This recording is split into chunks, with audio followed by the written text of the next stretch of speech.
కార్తీక పురాణం ముక్తిని ప్రసాదించే కథలు. కార్తీక మాసంలో ఆచరించదగిన విధి విధానాల గురించి తెలుసుకుందాం. తెలుగు మాసాల్లో అత్యంత పుణ్యప్రదమైన మాసంగా కార్తీక మాసం కనిపిస్తుంది. దీనిని కౌముది మాసం, వెన్నెల మాసం అని కూడా పిలుస్తారు. ఈ మాసంలో ప్రతిరోజు ఓ ప్రత్యేకతను, ప్రతిరోజు ఒక విశిష్టతను సంతరించుకొని కనిపిస్తుంది. పరమశివుడికి, విష్ణుమూర్తికి అత్యంత ప్రీతికరమైన మాసంగా కార్తీక మాసం చెప్పబడుతోంది. ఈ మాసంలో చేసే నదీ స్నానం, దీపారాధన, జపం, దానం, ఉపవాసం, నోములు, వ్రతాలు, పురాణ పఠనం, పురాణ శ్రవణం విశేషమైన ఫలితాలను ఇస్తాయని ఆధ్యాత్మిక గ్రంథాలు చెబుతున్నాయి. సదాశివుడు భక్త సులభుడు. దోసెడు నీళ్లల్లో అభిషేకిస్తే చాలు ఆయన ఆనందంతో మురిసిపోతాడు. పిడికెడు మారేడు దళాలు సమర్పిస్తే చాలు సంతోషంతో పొంగిపోతాడు. అంకిత భావంతో శివ, శంకర అని పిలిస్తే చాలు కరుణతో కరిగిపోతాడు. అలసట ఎరుగక పరుగు పరుగున కదిలి వస్తాడు. తనని పూజించినా, సేవించిన భక్తుల కోరికలను నెరవేర్చడం కోసం వరాల వర్షం కురిపిస్తాడు. అలాంటి ఈ మాసంలో విష్ణుమూర్తి దామోదరుడు అనే పేరుతో పూజాభిషేకాలు అందుకుంటూ ఉంటాడు. భక్తులను అనుగ్రహించే విషయంలో ఆయన శంకరుడితో పోటీ పడుతూ ఉంటాడు. ఇక వ్రతాలు, నోములు పేరుతో ఇటు పార్వతీదేవి, అటు లక్ష్మీదేవి కూడా ఈ మాసంలో పూజలు అందుకుంటూ ఉంటారు. స్త్రీలు కోరుకునే సౌభాగ్యాన్ని, సిరి సంపదలను అనుగ్రహిస్తారు.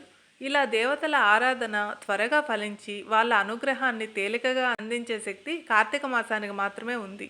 ఎన్నో యజ్ఞయాగాలు, జపతపాల వలన లభించే ఫలితం కార్తీక మాసంలో చేసే తేలికపాటి పూజాభిషేకాలతో పొందవచ్చని శాస్త్రాలు స్పష్టం చేస్తున్నాయి. అందువలన అడుగడుగున ఆధ్యాత్మిక పరిమళాలను వెదజల్లే కార్తీక మాసంలో భగవంతుడి అనుగ్రహాన్ని పొందే అవకాశాలను ఎలాంటి పరిస్థితుల్లోనూ వదులుకోకూడదు. కార్తీక మాసంలో అత్యంత పుణ్యప్రదమైనవిగా పురాణ పఠనం, పురాణ శ్రవణం కనిపిస్తాయి. ఈ మాసంలో కార్తీక పురాణం చదవటం వలన విశేషమైన ఫలితాలు లభిస్తాయి. కార్తీక మాసం యొక్క విశిష్టత మనకి పురాణాల్లోనూ కనిపిస్తుంది. కార్తీక మాసం యొక్క గొప్పతనం ఏమిటి? ఈ పురాణంలోని విశేషాలను ఎవరితో చెప్పారు? ఈ పురాణంలో దాగి ఉన్న అంశాలు ఏమిటి? కార్తీక పురాణం చదవడం వలన, వినడం వలన ఎలాంటి ఫలితాలు కలుగుతాయి అనేది ఇప్పుడు మనం కథల ద్వారా తెలుసుకుందాం. ముందుగా కార్తీక మాసంలో ఆచరించదగిన విధి విధానాలను గురించి తెలుసుకుందాం. గతంలో పృథు చక్రవర్తి కార్తీక మాస విధి విధానాలను గురించి వివరించవలసిందిగా నారద మహర్షిని కోరుతాడు. ఆయన ప్రశ్నకి సమాధానంగా నారదుడు చెప్పడం మొదలు పెడతాడు. ఓ రాజా, కార్తీక వ్రతాన్ని ఆశ్వయుజ శుద్ధ ఏకాదశి రోజునే ప్రారంభించాలి. ముఖమును, నాలికను ఎప్పుడు శుభ్రంగా ఉంచుకోవాలి. సూర్యోదయానికి ముందుగా నదీ స్నానం చేసి ఆ తర్వాత శివాలయానికి వెళ్ళి కానీ లేదా విష్ణు ఆలయానికి కానీ వెళ్ళి స్వామి దర్శనం చేసుకోవాలి. స్వామి లీలా విశేషాలను గురించి గానం చేస్తూ ఆనందించాలి. ఈ మాసంలో అడవి పూలు, తెల్లని అక్షితలు విష్ణుమూర్తి పూజకు పనికిరావు. అలాగే శివుడు పూజకు మల్లెపూలు, బండి గురువింద పూలు, దిరిసిన పూలు పనికిరావు.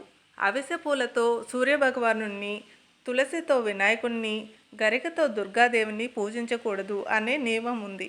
ఈ మాసంలో శివకేశవ భేదం లేకుండా ఎవరైతే ఇద్దరిని ఒకటిగా భావిస్తూ పూజిస్తారో వాళ్ళకి ఉత్తమ గతులు కలుగుతాయి. కార్తీకంలో బావుల్లో, చెరువుల్లో చేసే నదీ స్నానం కంటే నదీ సంగమ స్థానంలో స్నానం చేయడం వలన 10 రెట్లు ఎక్కువ ఫలితం లభిస్తుంది. ఈ మాసంలో పితృతర్పణాలు వదలడం వలన అందులో ఎన్ని నువ్వులు ఉంటాయో అన్ని సంవత్సరాల పాటు వాళ్ళు స్వర్గంలో ఉంటారు. తులసి పూజ, బ్రాహ్మణులకు దానం చేసే పురాణ పఠనం ఇవన్నీ కూడా అనేక పుణ్యఫలాలను అందిస్తాయి అని నారదుడు పృథు చక్రవర్తితో చెప్తాడు. ఇంకా నారద మహర్షి కార్తీక వ్రతం విషయంలో ఆచరించవలసిన నియమాలను గురించి పృథు చక్రవర్తికి ఈ విధంగా చెప్తాడు. కార్తీక వ్రతాన్ని ఆచరించేవారు శాకాహారమును మాత్రమే తీసుకోవాలి. ఏ విషయంలోనైనా ఎవరినీ కూడా నిందించకూడదు. విష్ణు వ్రతం చేసేవారు గుమ్మడికాయ, పుచ్చకాయ, వంకాయ వంటి వాటిని తినకూడదు. ఉసిరికాయను అసలే తినకూడదు. ఆకులలో భోజనం చేయాలి. బ్రహ్మచర్యాన్ని పాటిస్తూ నేలపైనే నిద్రించాలి. కార్తీక వ్రతాన్ని ఆచరించేవారు దరిదాపుల్లోకి కూడా యమభటులు రాలేరు. ఈ వ్రతాన్ని ఆచరించిన వారు వైకుంఠానికి చేరుకుంటారు. యజ్ఞయాగాలకు మించిన ఫలితాన్ని కార్తీక వ్రతం ఇస్తుందని అంటారు. కార్తీక వ్రతాన్ని ఆచరించేవారు కనుచూపు మేరలో కూడా భూత ప్రేతాలు సంచరించలేవు. ఎన్నో తీర్థయాత్రలు చేస్తే కలిగే ఫలితం కార్తీక వ్రతం చేయడం వల్ల కలుగుతుంది. కార్తీక శుద్ధ చతుర్థి రోజున ఉద్యాపనం చేయాలి. లక్ష్మీ సమేతుడైన విష్ణుమూర్తిని పూజించాలి. లక్ష్మీనారాయణులకు ప్రీతికరమైన నైవేద్యాలను సమర్పించి ఆ మరుసటి రోజున బ్రాహ్మణ సమారాధన చేసి దక్షిణ తాంబూలాలను ఇవ్వాలి. ఈ విధంగా చేయడం వలన 7 జన్మలుగా వెంటాడుతున్న పాపాలు నశిస్తాయి, వైకుంఠ ప్రాప్తి కలుగుతుంది అని పృథు చక్రవర్తి నారద మహర్షికి వివరిస్తాడు. కార్తీక మాసంలో ఆచరించదగిన విధి విధానాల గురించి తెలుసుకున్నాం కదా. ఇక ముక్తిని ప్రసాదించే కథలు ఒక్కొక్కటిగా నెక్స్ట్ వీడియో నుంచి తెలుసుకుందాం.